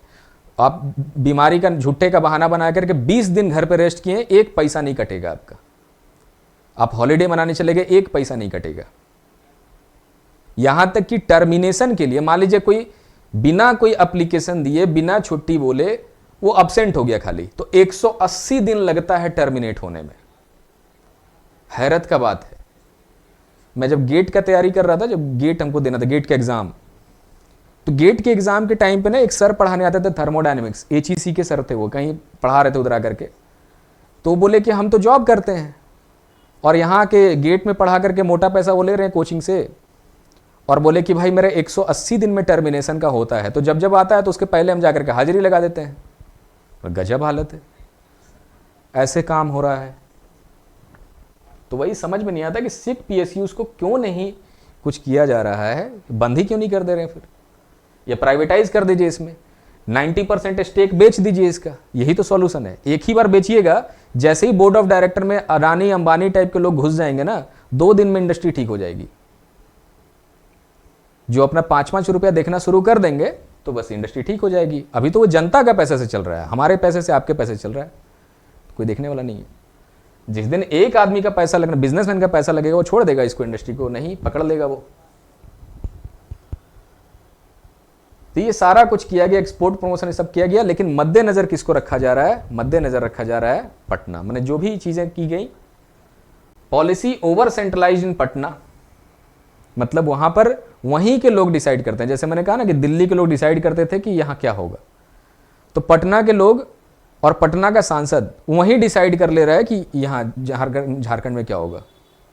और इसके वजह से यहां भावना हो रहा है कि भाई हम लोग थोड़ा सा आज़ादी के लिए लड़ेंगे, इसलिए मैं आपको वो वाला क्लास पहले दिलवा रहा हूं। चलिए, अब पॉलिटिकल इंस्टेबिलिटी, बिहार हो चाहे झारखंड हो, कौन सरकार में रहेगा, कैसे होगा, क्योंकि चीफ मिनिस्टर जेल जा रहे हैं, फिर वो जेल से आ रहे हैं, जेल के अंदर से ही पत्नी चलाने लग रही है सरकार, वो सारा कुछ वो सब हो रहा है। खैर वो आगे हुआ है, लेकिन फिर भी इसी दौरान हुआ है। तो ये सब से कोई इन्वेस्टर जाएगा नहीं, पैसा लेके कोई पागल तो है नहीं इतना कि जाकर के वो प्लांट लगा के या फैक्ट्री लगा के अपना लूट के आ जाएगा, वैसा कोई नहीं करेगा। चलिए अब 2-3 चीजें यहां से बात करते हैं, रीजनल डिस्पैरिटी और इंडस्ट्रियल पॉलिसी के फेलुअर के बारे में। फेलुअर है तभी तो यहां डिस्कशन हो रहा है। रीजनल डिस्पैरिटीज क्या है? देखिए, झारखंड बिहार, यहां पे मैं बात करता हूं थोड़ा सा ज्योग्राफी का, तब जाके आपको बैकग्राउंड समझ में आ जाएगा। देखिए ज्योग्राफी क्या है कि अगर 6.5 करोड़ साल पीछे जाके देखा जाए, 65 मिलियन साल पहले, मिलियन ईयर्स बैक, तो मुझे पता नहीं है कि आप ये कॉन्सेप्ट जानते हैं कि नहीं कि इंडियन प्लेट का मूवमेंट होता है। इंडिया क्या है ना, टेक्टोनिक प्लेट है, उसको इंडियन प्लेट कहा जाता है। तो पहले ये क्या थे कि जैसे अफ्रीका है, ये वाला अफ्रीका, ये कुछ ऐसा मैप में अभी दिखाई देता है, और इस तरफ मान लीजिए ये अफ्रीका है, यहां पे सऊदी है, वो इस तरह से, और ऊपर गल्फ वाले कंट्रीज, माने जो इसको मिडिल ईस्ट कहते हैं वो है, यहां सोमालिया, ये सब एरियाज है, और यहां पे है मेडागास्कर आइलैंड, ये ऐसा है। भारत कहां दिखेगा आपको? भारत कुछ ऐसा जगह पे दिखेगा जहां पे इंडिया कुछ इस तरह से लगा हुआ है, और फिर अपना इधर साउथ ईस्ट एशियन कंट्रीज, ये ऐसा है। ये मैप 2025 का है, लेकिन अगर आप 6.5 करोड़ साल पहले, 65 मिलियन साल पहले जाके देखेंगे तो इंडिया यहां नहीं दिखेगा आपको। इंडिया का टेक्टोनिक प्लेट यहां नहीं हुआ करता था। इंडिया का टेक्टोनिक प्लेट इनके साथ, ये भी यहां नहीं था, ये इसके साथ था, ये भी अलग नहीं था, ये दोनों चिपका हुआ था। लाल सागर बीच में, रेड सी नहीं हुआ करता, दोनों चिपक करके ऐसे एक जगह, मतलब ये सारा का सारा लैंड मास एक ही जगह पे था। ऑस्ट्रेलिया यहां था नजदीक में, और ये सारे लोग अंटार्कटिका से ऐसे करके जुड़े हुए हैं, ठीक है, गोंडवाना में, मतलब 6.5 नहीं, वो 300 मिलियन साल पहले सब एक साथ जुड़े हुए हैं। 6.5 करोड़ साल पहले क्या हुआ? इंडिया का मूवमेंट उधर हुआ, मैंने ऐसा कन्वेक्शन सेल चला कि इंडिया ना इन सब से, ये मेडागास्कर भी अलग हुआ, इंडिया भी अलग हुआ, और इंडिया जो था ऐसे करके चलना शुरू था। इंडिया पहले ट्राइंगल था ऐसे खाली, ये अभी बिहार बना ही नहीं है, झारखंड लेकिन है इंडिया में। ये जितना बीच का प्लेट्यू देखते हैं ना, झारखंड हो गया, चाहे बीच का छत्तीसगढ़, मध्य प्रदेश, इधर गुजरात, वो सब का जो इलाका, और मेघालय का जो प्लेट्यू, इधर मेघालय तक, ये सारा कुछ इंडिया में है अभी, इस वाले इंडिया में। लेकिन बिहार हो गया, ऊपर का पंजाब हो गया, और उसके ऊपर जो यूपी का ये सब जो एरिया है, ये सब नहीं है, कश्मीर नहीं है, ये बाद में बना है।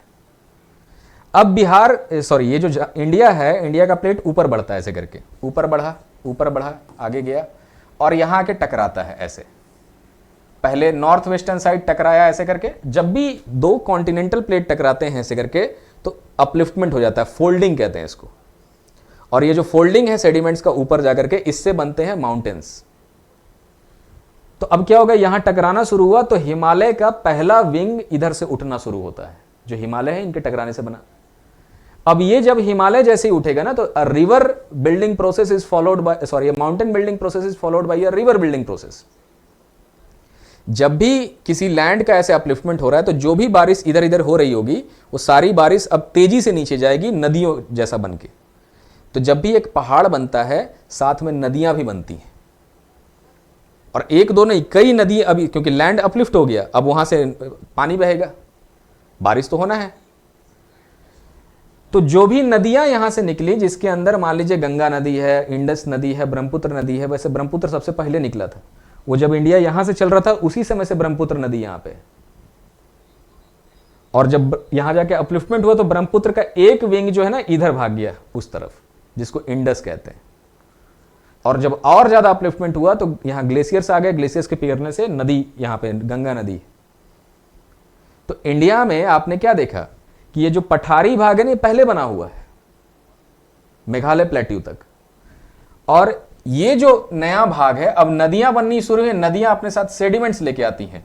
तो जो ऊपर का भाग है ना, मैं ऐसा मैप बनाता हूं पहले, ऐसे, ये कुछ ऐसा मैप बनेगा। मैं ऊपर से ही शुरू करता हूं लेकिन आज नीचे से बना दिए हैं, तो ऐसा करके मैप आप देखे होंगे। तो अब क्या है कि ये जो भाग है ऊपर का, ये हिमालय वाला पूरा पंजाब, हिमालय, पंजाब, हरियाणा, और इसी के अंदर में बिहार भी आता है ऊपर का भाग। ये आया है नदियों के सेडिमेंट से बना हुआ, ये पूरा हिस्सा ऊपर का, इसको कहते हैं प्लेन एरिया, जो सबसे नया बनने वाला फीचर है हिंदुस्तान में। हिमालय ज्यादा पुराना नहीं, हिमालय मात्र 55 मिलियन साल पहले बना है, 5.5 करोड़ साल पहले, और उसके बाद में प्लेन्स बने हैं। जबकि झारखंड इतना पुराना है जितना पुराना भारत का ओरिजिनल लैंडमास है, 4.5 अरब साल पहले का है, ठीक है, नीचे का सारा। और इसीलिए खनिज है उसके अंदर, क्योंकि जो लैंडमास उतना पुराना नहीं रहेगा तो खनिज नहीं रहेगा, वहां पे खनिज नहीं निकलेगा। इसलिए बिहार में खनिज नहीं है क्योंकि नया बन रहा है वो, और दोनों एक ही राज्य हैं। और अक्सर उसमें चीफ मिनिस्टर जो है या जो दबदबा बना के रखा है वो नॉर्थ बिहार के लोग बना के रखे हैं दबदबा, क्योंकि ज्यादा बाहुबली उधर है, ज्यादा पॉलिटिक्स उधर से हो रहा है, ज्यादा लोग उधर से चुन के आ रहे हैं। और इधर का एरिया जो है वो, क्योंकि यहां पे थोड़ा सा कहा जा रहा है कि जंगल झाड़ का एरिया है, कौन उधर ऐसे करेगा, यहां के लोगों में बैकवर्डनेस ज्यादा है और कम, माने झारखंड का जो क्षेत्र है ना, इसके अंदर कोई एक जाति, एक धर्म, उसका कोई ऐसा फिक्स नहीं है, बड़ा अजीब टाइप का है। इसीलिए आप देखिएगा झारखंड में कभी भी सरकार ठीक से बन नहीं पा रही है कोई भी, क्योंकि जब एक दल का इसके अंदर माने थोड़ा सा मेजॉरिटी होने लगेगा ना, तभी जाके स्टेबल सरकार बनती है उन्हीं लोगों का। यहाँ ट्राइबल भी है मान लीजिए अच्छे खासे संख्या में, यहाँ पे जो बाहर के लोग हैं वो भी अच्छे खासे संख्या में हैं, सदान भी यहाँ के अच्छे खासे संख्या में हैं। तो कैसे यहाँ का वोटिंग पैटर्न जो है सिस्टम वो गड़बड़ हुआ है बिहार, झारखंड का। तो बिहार झारखंड ज्योग्राफिकली बिल्कुल अलग है, और अगर सब लोग बिहार से चुन के आ रहे हैं, ज्यादातर लोग अगर बिहार से चुन के आ रहे हैं तो हमेशा वो उधर क्या ही बात करेंगे, क्योंकि उनका जहां पैदा हुए हैं वो लोग, वो बचपन से यही देख रहे हैं। हम लोग जहां पैदा होंगे बचपन से तो हमेशा हमको यही एरिया नजर आएगा ना, जब भी दिमाग में कुछ पिक्चर आएगा कि हमको पैसा इन्वेस्टमेंट करना, यही एरिया में करेंगे, उतना ही मामला है। इसीलिए बिहार झारखंड का कहानी अलग होने का कहानी सुनना जरूरी है, ठीक है। और उसके साथ साथ सुनना जरूरी है यहाँ का एसपीटी, यहाँ का लोकल लॉज क्या है, सीएनटी क्या है, उसका सेक्शंस क्या क्या कहता है, वो सुनना जरूरी है। चलिए, तो ये मैंने आपको ज्योग्राफी का कहानी सुना दिया, आपको बिहार का। ज्योग्राफी का कहानी और डिटेल में सुन लीजिएगा, जो यहाँ का रॉक सिस्टम है बेसिकली। ये जैसे धारवाड़ में इधर का रॉक सिस्टम है, जब ये इंडिया बना तो 3 प्लेट से मिलकर बना हुआ है, 1 2 3, नीचे का धारवाड़, इधर का सिंहभूम और इधर का अरावली। और इसीलिए यहां पे पठार है पूरा रीजन में। ये बहुत पुराना भारत का मैं बात कर रहा हूं, 4.5 अरब साल पहले, जब सोलर सिस्टम ही बना था उसी समय का, है ना। चलिए, तो खैर अब हम लोग थोड़ा सा आगे बढ़ के समझे। तो ये रीजनल डिस्पैरिटी इसलिए आ रहा है क्योंकि वहां का ज्योग्राफी अलग अलग है, और इतिहास में ज्योग्राफी ही इतिहास को लिखता है। ज्योग्राफी जैसा रहेगा वैसा वहां का इतिहास होगा। खैर, नॉर्थ बिहार कैसा रहा? एग्रीकल्चर बेस्ड, इरिगेशन फैसिलिटी ना के बराबर, ट्रांसपोर्ट फैसिलिटी ना के बराबर, सारा बुनियादी सुविधाएं ना के बराबर, और क्राइम और हर नेगेटिव एलिमेंट ऊपर। उसी कारण से शुगर मिल बंद हुए, मिसमैनेजमेंट की वजह से शुगर मिल शिफ्ट हो गए साउथ इंडिया में। और किसी तरह का कोई भी इंडस्ट्रियल एंकर मतलब कोई बड़ा एक जायंट इंडस्ट्रीज का वहां हो तो बात बने। लेकिन झारखंड में है टाटा को मत भूलिएगा, प्राइवेट कंपनी का आप हालत है कि एक पूरा शहर बस आगे रखा हुआ है। शहर तो धनबाद का भी खैर बीसीसीएल नहीं बनाया है, भारत कोकिंग कोल लिमिटेड, लेकिन अपना उसका हालत भी देखिए थोड़ा सा। अब आते हैं झारखंड, जो अब झारखंड है, उस समय साउथ बिहार हुआ करता था। ये मिनरल्स में रिच, लेकिन ह्यूमन डेवलपमेंट जीरो।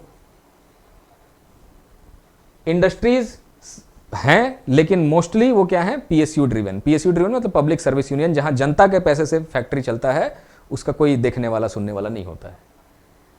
और साथ में ट्राइबल्स का डिस्प्लेसमेंट ये रुक भी नहीं रहा है, क्योंकि जो कंपनी कहीं पे लगनी है वो ट्राइबल जमीन पे ही लगेगा, फैक्ट्री उसी एरिया में लगेगा, इधर के एरिया में तो लगेगा नहीं। तो ट्राइबल्स का डिस्प्लेसमेंट भी हो रहा है, और साथ में क्योंकि वो मजबूर हो रहे हैं आने जाने के लिए, रिहैबिलिटेशन के नाम पे कुछ भी नहीं है। तो ये कुछ डिस्पैरिटीज और प्रॉब्लम्स हैं जो नॉर्थ बिहार साउथ बिहार दोनों साइड पे आपको देखने को मिलेंगे। ये एक छोटा सा मैप है जिसमें मिनरल्स का लोकेशन कहाँ का है, तो ज्यादातर मिनरल्स जो है आपको साउथ में दिख जाएगा, झारखंड के साइड में। अब खैर आते हैं core failures of industrial policy. ये दोनों इंडस्ट्रियल पॉलिसीज का main failure of undivided Bihar, कि जो मिनरल्स थे उनके साथ कुछ नहीं हो पाया, no value addition to the minerals. Simple points होंगे, ये जो हमने बातचीत में इतना देर बात किया वही पॉइंट्स यहां लिखा हुआ है। दूसरा, एक तो कोई वैल्यू एडिशन नहीं हुआ, वही बाहुबली लोग का सरकार अभी भी वही है। फ्राइट इक्वलाइजेशन पॉलिसी 1952 से 93 तक जो रहा, ये लोकेशन का जो एडवांटेज था वो खत्म कर देता है, ये तो हमने कल भी डिस्कस किया था। इंफ्रास्ट्रक्चर करप्शन सर पे, इंफ्रास्ट्रक्चर जीरो। अभी फ्लाईओवर बना, पता नहीं 10-12 साल लग गया होगा ये फ्लाईओवर। हमको लग रहा है कि हम कितना दिन पहले सुने थे कि ये कांटा टोली में फ्लाईओवर बनेगा, ये और इधर इधर फ्लाईओवर बनेगा, अब जाके 2025 में बन रहा है। हम तो क्योंकि 12 साल के बाद झारखंड आए हैं, आप लोग जितना रहते होंगे आप जानते होंगे, लेकिन हम भी सुने थे कि बहुत दिन इसमें लगा है, कई दिन बंद रहा काम, कई साल, कभी ये सरकार आया कभी वो सरकार आया, काम ही बंद रहा। नक्सलाइट का प्रॉब्लम, और देखिए क्योंकि मैंने यहां क्राइम और वो सब नहीं लिखा है, क्योंकि वो सबसे क्या ना कॉपी भद्दा लगने लगेगा। मैंने सिर्फ बोलने के लिए आपको समझाने के लिए बता दिया है, वो सब मत ही लिखिएगा। एनवायरमेंट लिखिएगा कि नॉट कंड्यूसिव एनवायरमेंट, क्योंकि हम लोग को बेसिकली क्या करना है ना, एजुकेटेड क्लास का ये दिक्कत है कि वो बहुत ज़्यादा हार्श वर्ड्स नहीं यूज़ कर सकते। ब्यूरोक्रेसी में हार्श वर्ड नहीं चलता है। जैसे यहाँ ज़्यादा से ज़्यादा क्या कहते हैं कि किसी का भर्त्सना कर दिया, किसी का कड़ी निंदा कर दिया, यही सब वर्ड का यूज़ करते हैं। लेकिन एक्चुअल में तो गाली गलौज करना चाहिए ना। माने जो टेररिस्ट मान लीजिए मार के चला गया, उसको अब गाली भी नहीं देंगे दो, करना तो उसको मारना है, उसको एलिमिनेट करना है, लेकिन गाली भी देना चाहिए ना। लेकिन क्या है कि सभ्य समाज है, और जो ब्यूरोक्रेसी है या जिस पोस्ट के लिए आप तैयारी कर रहे हैं, प्रोजेक्ट मैनेजमेंट है, आप साइट पे भले अपना रंग दिखाइएगा अलग, लेकिन पेपर वर्क में, मीटिंग्स में, अपने सीनियर से कम्युनिकेशन करने में, ये सब चीज़ों में बहुत ज़्यादा शब्दों का ख्याल रखना होता है। उसका मैं भुक्तभोगी हूँ, क्योंकि काम सबसे ज़्यादा मैंने किया, कहीं पे बहुत जगह अच्छा अच्छा काम भी किया, लेकिन वही सीनियर से मुंह लड़ाने के चक्कर में, क्योंकि एक को सीनियर ढंग का लगता ही नहीं था।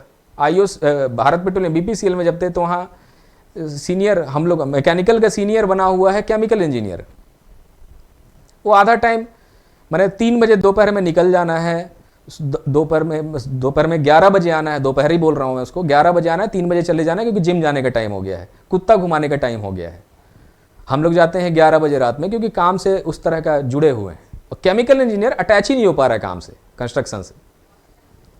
लेकिन पीएसयूज का वही है, जो पूरा साइट है, जिसके पास प्रोजेक्ट आया है, टीजी मैंने वो सल्फर रिकवरी यूनिट में था मैं, प्रोजेक्ट जिसके पास आया है, जो बॉस है हमारे, वो बॉस कभी इरेक्शन किए ही नहीं है।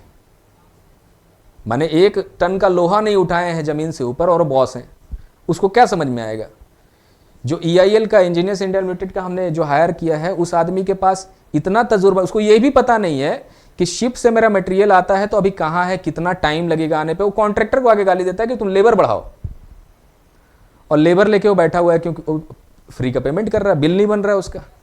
कई दिक्कतें होता है भारत के अंदर में, PSUs में खासकर, और PSU में 2-2 PSU में हम काम करके देख चुके हैं, NTPC में भी और इसमें भी। खाली कंट्रोल रूम वाले के 4 आदमी जो बैठते हैं उनके पास दिमाग थोड़ा होता होगा कि बॉयलर चलेगा कैसे, बॉयलर्स का मैं बात कर रहा हूं कि बॉयलर ऑपरेट कैसे करना है। नहीं तो ऐसे ऐसे लोग हायर होते हैं उसके अंदर में कि जो मरवा सकते, आदमी को फैटल भी करवा सकते हैं, ठीक है, पैसा देके घुस जाते हैं। चलिए वो सब कहानी फिर कभी मैं बताऊंगा फ्री होकर के कि कैसे कैसे ये होता है, लेकिन अभी के लिए ये सारी समस्याएं, यहाँ का फेलुअर्स जो है उसको भी नोट कीजिए। यही सब एग्जाम में क्वेश्चन आएगा कि what were the limitations of the industrial policies of Bihar. आया तो, अगर नहीं आया तो नहीं आया। अब इसके जो दूरगामी परिणाम हुए, लॉन्ग टर्म कंसिक्वेंसेस क्या हुआ, ये देखिए। ये उसी समय का थोड़ा सा मैप है, झारखंड बिहार दोनों लगा दिया है। अब ये जो गया के पास आप जाएंगे, जैसे ये चतरा हो गया, कोडरमा हो गया, ये सब बॉर्डर एरियाज हैं, है ना। आप हाईवे से जाइएगा तो वहाँ देखिएगा बॉर्डर एरिया बना हुआ है, और डोबी उबी का एरिया जो है वो सब पूरा बॉर्डर एरिया है उस तरफ। तो इंडस्ट्रियल स्टैग्नेशन बिकेम की demand in the Jharkhand movement. अब देखिए ये झारखंड मूवमेंट से जुड़ गया है यहाँ पे कि जो भी योजनाएं आती हैं वो कृषि के लिए आ रही हैं। हमारा कृषि से कुछ मतलब नहीं है, कृषि है लेकिन उस लेवल का हम कृषि प्रधान नहीं है।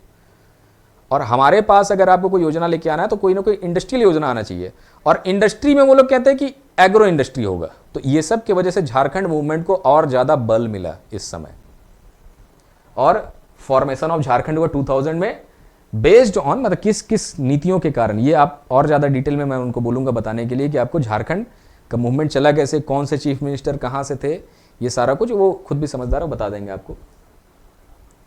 कि जैसे रिसोर्स कंट्रोल, ट्राइबल आइडेंटिटी का प्रॉब्लम, ये सब थोड़ा सा सोशल प्रॉब्लम्स भी इसके अंदर जुड़ा हुआ है कि ट्राइबल्स का अपना, जैसे सरना धर्म कोड, इसको लेके मैंने एक वीडियो रिकॉर्ड किया था लेकिन उसको कभी डाला नहीं, अपलोड नहीं किया मैंने यूट्यूब पे, कि वो सब क्योंकि वो थोड़ा ज़्यादा ये कंटेंट है, फिलोसॉफिकल कंटेंट है। मैंने धर्म का मीनिंग समझाया उसमें, सरना धर्म का मीनिंग समझाया कि क्या होता है ये सब। अब इसके लिए थोड़ा सा ना ऑडियंस के पास सुनने का क्षमता होना चाहिए, नहीं तो बोलेगा कि क्या ये बकवास कर रहा है ऐसा करके। तो इसीलिए उसको डाले नहीं कभी, ठीक है। वो अपने स्टूडेंट्स तक के लिए ही लिमिटेड है जो लोग आए हैं। तो सरना धर्म कोड जैसे जो कि जनसंख्या जो जनगणना होता है उसके अंदर सारे धर्मों का कोड लिखा हुआ है, हिंदू धर्म, सिख धर्म, उन सब का कोड लिखा है, लेकिन बाकी सरना धर्म का नाम नहीं लिखा हुआ है। अब जब बिहार में, झारखंड में जनगणना होगा तो जो लोग सरना धर्म को फॉलो करते हैं उनका डिमांड ये है कि भाई हम किस कोड में भरेंगे, हम तो अदर्स में भर रहे हैं, और अदर्स में हम क्यों भरेंगे। हम लोग जब सरना है तो सरना धर्म का कोड होना चाहिए, वहां पे 6, 7 नंबर, अभी 6 कोड है, 7th में सरना धर्म को लिखिए। और हमारा गिनती अन्य धर्मों में ऐसे नहीं हो जाना चाहिए, ये डिमांड है उनका कि कोड आना चाहिए, सरना धर्म कोड इसी को कहते हैं। तो राज्य इसको मैंने प्रस्तावित, राज्य के असेंबली से पास हो चुका है, अब केंद्र में लंबित है। अब केंद्र में क्यों लंबित है, क्योंकि केंद्र में वही चीजें लंबित होती है जब तक केंद्र कोई ना कोई पॉलिटिकल पार्टी चला रहा होता है। पॉलिटिकल पार्टी हर काम सुबह का 24 घंटा सो के उठ के एक ही काम करता है कि हम कैसे सत्ता में बने रहें। तो जिस दिन कोई अपॉर्चुनिटी दिखेगी ना ट्राइबल्स को वोट बैंक के तौर पे खींचने का, उस दिन वो देखिएगा पास होगा। अभी वो मुद्दा ऐसे ही रखा हुआ है। चलिए, तो गवर्नेंस का फेल्यूर अंडर यूनिफाइड बिहार, ये सब वर्ड लिखिएगा आप वहां पे।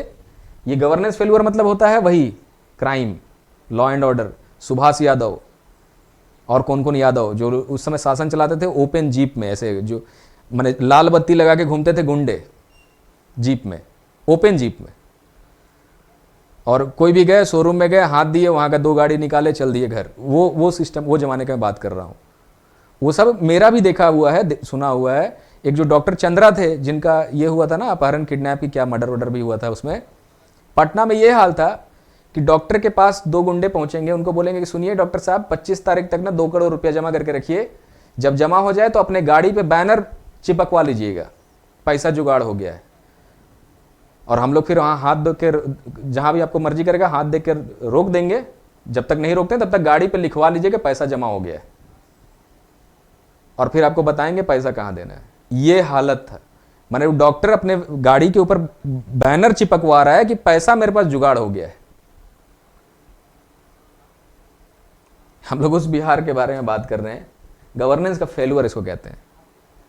और वहां पे आप ये कोशिश कर रहे हैं कि हम इंसेंटिव देके इन्वेस्टमेंट बुलाएं, अपने इंडस्ट्रियल नीति में ये लिखा है। चलिए कोई बात नहीं है। अब ये करते करते फाइनली बिहार अलग हुआ। झारखंड बिहार दोनों अलग अलग हुए। लालू जी ने देखिए क्या कहा था। लालू जी ने कहा था मेरी लाश पर बनेगा झारखंड, लेकिन खैर लाश तो नहीं बना, झारखंड बन गया। और झारखंड बनने के बाद अपनी भी 3 पॉलिसियां झारखंड लेकर के आता है, लेकिन उससे का कोई भी फायदा नहीं दिखता है हमें। मोमेंटम झारखंड, न जाने क्या क्या यहाँ पॉलिसीज आई। रघुवर दास की सरकार लेके आए, हेमंत सोरेन का सरकार भी कुछ लेके आया, लेकिन कभी कुछ भी, क्योंकि पॉलिटिकल इंस्टेबिलिटी ऐसा रहा झारखंड में। देखिए एक क्वेश्चन आया था 2021 में यूपीएससी में, 2022 में, 2022 में या 2021 में। उस समय हम आसाम में कहीं पे पढ़ा रहे थे कुछ काम, मैंने बहुत लंबा टेन्योर वहाँ मेरा बीत गया था, 3 महीना कर 3.5 महीने। तो ये करते करते वहाँ पे ना एग्जाम आ रहा था, तो मैंने उनको एक ही चीज़ बोला कि देखो यार इस बार लगता है ना कि एक क्वेश्चन आएगा एग्जाम में। उसको ऐसे रैंडमली मैंने बोला, ऐसा होता नहीं है कि कोई हम आपको सोच के बोलेंगे क्वेश्चन आएगा। झारखंड में हो जाएगा, जो बोलेंगे कि लगभग ये क्वेश्चन आने वाला है तो वो लगभग आता है ना। तो उनको मैंने रैंडमली ऐसे ही बोला कि भाई देखो इतना रिसोर्स है यहाँ झारखंड वगैरह में या आसाम में या फिर इस तरफ ये बिहार में, इतना रिसोर्स है हमारे पास, फिर भी बहुत ज़्यादा पॉवर्टी है। इस पे कोई क्वेश्चन अभी तक नहीं आया है, हो सकता है कभी आएगा फ्यूचर में, ऐसे ही मैंने बोला। उसी साल क्वेश्चन आया 4 ही दिन के बाद कि despite of the fact that there are mineral rich states in India still they rank very higher in poverty. मतलब इस फैक्ट के बावजूद कि कई राज्यों में मिनरल्स बहुत ज़्यादा है, यही झारखंड का बात कर रहा हूँ मैं, कई राज्यों में मिनरल रिसोर्सेज बहुत ज़्यादा हैं, पर वहाँ पॉवर्टी भी बहुत ज़्यादा है, गरीबी भी बहुत ज़्यादा है। ऐसा क्यों हुआ है? तो ये देश भर में झारखंड जो है ना केस स्टडी है। तो इनकी नीतियां कैसे क्या पढ़ेंगे? तो केस स्टडी है देश भर में झारखंड की। आखिर ऐसा क्या हो गया कि भाई झारखंड और बिहार, खैर बिहार ज़्यादा जिम्मेवार है कि बिहार इतना पिछड़ा रह गया इतना मिनरल्स होने के बावजूद। और मैंने कहा ना, देखिए फ्रेट इक्वलाइजेशन पॉलिसी को मैंने कहा कल खूब सारा दोष दिया, लेकिन वो वन साइडेड है सिर्फ पहलू, क्योंकि साउथ के स्टेट्स के पास है, सिग्निफिकेंट है कि भाई चलिए शुरुआत में हमने आपका रिसोर्स लिया था, लेकिन 8-10 साल में हमने इतना माइनिंग अपने एरिया में किया कि सारा रिसोर्स। बैंगलोर देखिए, ये जो मैंने आपको 3 दिखाया ना ऐसे करके कि जो इंडिया बना था 3 अलग अलग प्लेट से बना था, जिसमें एक है अरावली क्रैटन, दूसरा है सिंहभूम क्रैटन और नीचे वाला है धारवाड़ क्रैटन। क्रैटन कहते हैं इसको, पुराना टेक्टोनिक प्लेट्स को। अब इनके अंदर मूवमेंट नहीं है, तो जो पहाड़ बने थे, अरावली हो सकता है उस समय 15-20 किलोमीटर ऊंचा होगा, लेकिन अभी ढल के 900 मीटर का भी ऊंचाई नहीं रह गया अरावली का। वैसे ही झारखंड में सब प्लेटू छोटे छोटे हो गए, पहाड़ इरोजन हो गए। इन तीनों जगहों पे, क्योंकि ये सब एक ही टाइम पे बने थे, तीनों जगहों पे मिनरल्स है। राजस्थान में कॉपर मिलता है दबा करके खेतरी माइंस में। साउथ में बैंगलोर जो है, बैंगलोर के एरिया में चिकमगलुरु एरिया, कर्नाटक में जो मैं कह रहा हूँ, चिकमगलुरु है, केजीएफ का माइंस है वहाँ पे, और भी कई एरिया है जहाँ पर कुछ ना कुछ माने मिनरल्स मिल ही जाता है। वैसे झारखंड भी है, उड़ीसा भी है, सब जगह है। लेकिन झारखंड ही क्यों इतना पीछे है? बिहार ही क्यों पीछे रह गया? ठीक है, तो एक ये नीति है, ये इसके पीछे केस स्टडी है कि क्यों ऐसा है। खैर ये कल आपका मॉर्निंग में क्लास होगा मेरे ख्याल से 10:30 पे, फिर भी इंटीमेशन चला जाएगा, जिसमें ये कहानी पहले जानना जरूरी है। झारखंड मूवमेंट जो आपका झारखंड वाला टॉपिक है GS3 में, मूवमेंट वाला, और जो पेशा है, पेशा CNT SPT, ये पेपर 4 में है। ये हम लोग कल से पढ़ेंगे पहले, ठीक है। चलिए आखिरी में कुछ तो क्या होता है, कंक्लूजन्स में अक्सर ये बातें लिखना पड़ता है। कंक्लूड जब आप कर रहे होंगे तो क्या है, ये इसको कहते हैं लेगेसी बेस्ड कंक्लूजन। कि लेगेसी का मतलब क्या होता है? लेगेसी बेस्ड कंक्लूजन, इसका यह मतलब होता है कि आप, जैसे मान लीजिए कोई कहेगा ना कि 1857 के क्रांति के बारे में बताओ, या टाना भगत के आंदोलन के बारे में बताओ जो झारखंड का है, या बिरसा मूवमेंट के बारे में बताओ, संथाल हुल के बारे में बताओ, कुछ भी। ये जब भी ऐतिहासिक चीज़ों से जुड़ा हुआ कोई क्वेश्चन आता है तो हम लोग लेगेसी बेस्ड क्वेश्चन लिखते हैं। कि ये इतिहास में भुला नहीं दिए गए ये इवेंट्स। इन इवेंट्स का लेगेसी ये है कि आज भी इनको इस रूप में याद किया जाता है। लेगेसी मतलब होता है, उसको कैसे हिंदी में मैं समझाऊं, लेगेसी का मतलब होता है आने वाला जो जनरेशन में जो चीज़ें देते हैं ना हम लोग, उसको कहते हैं विरासत। ये विरासत वाली चीज़ें हैं, ठीक है। आप देख लीजिएगा सटीक मीनिंग, हमको विरासत जैसा टर्म ही समझ में आ रहा है कि उसका विरासत क्या रहा। तो ये इंडस्ट्रियल पॉलिसी का विरासत ये रहा कि जो चीजें आज तक कंटिन्यू हुई वही विरासत होता है। जैसे बियाडा कंटिन्यू कर गया, आज झारखंड अलग राज्य बनने के बाद भी बियाडा ही रहा। जैसे ओजियाडा हो गया, Jharkhand industrial area development authority, जिसके अंदर 4 बनाए गए सेक्टर्स, उन चारों में अपना अपना काम होता है। बोकारो, सिंहभूम, ऐसे करके देख लीजिएगा चारों। कुछ एरियाज ऐसे रहे जो इंडस्ट्री वाले एरिया थे लेकिन वो झारखंड में चले आए, जैसे जमशेदपुर, बोकारो, वो बिहार का पार्ट नहीं बने। तो ये एक बहुत बड़ा एडवांटेज मिला झारखंड को कि हम लोग और भी ज़्यादा डेवलप कर सकते हैं, लेकिन कुछ हुआ नहीं। नॉर्थ बिहार में आज भी ये सारे लेगेसी हैं पॉलिसी के कि नॉर्थ बिहार में आज भी कोई उद्योग नहीं है, ठीक है, सिर्फ मिस गवर्नेंस की वजह से। और लेगेसी मिस गवर्नेंस की विरासत में ही मिस गवर्नेंस हो रहा है ना। वहां सिर्फ और सिर्फ बस यही हो रहा है, वही पलटू चाचा आते हैं, फिर वो क्या करते हैं पता नहीं क्या करते हैं, that is there. So this is one such problem. ये एक ऐसा प्रॉब्लम है जो कभी सॉल्व नहीं हो पाया, और अब तो खैर सॉल्व ही नहीं हो सकता। अब तो इटर्निटी, टिल इटर्निटी, जब तक दुनिया कायम रहेगी, जब तक इंसान यहां मौजूद रहेगा, बिहार में वही लोग रहेंगे और झारखंड में भी वही लोग रहेंगे। ये बदलेगा नहीं, अब वो फिक्स हो चुका है।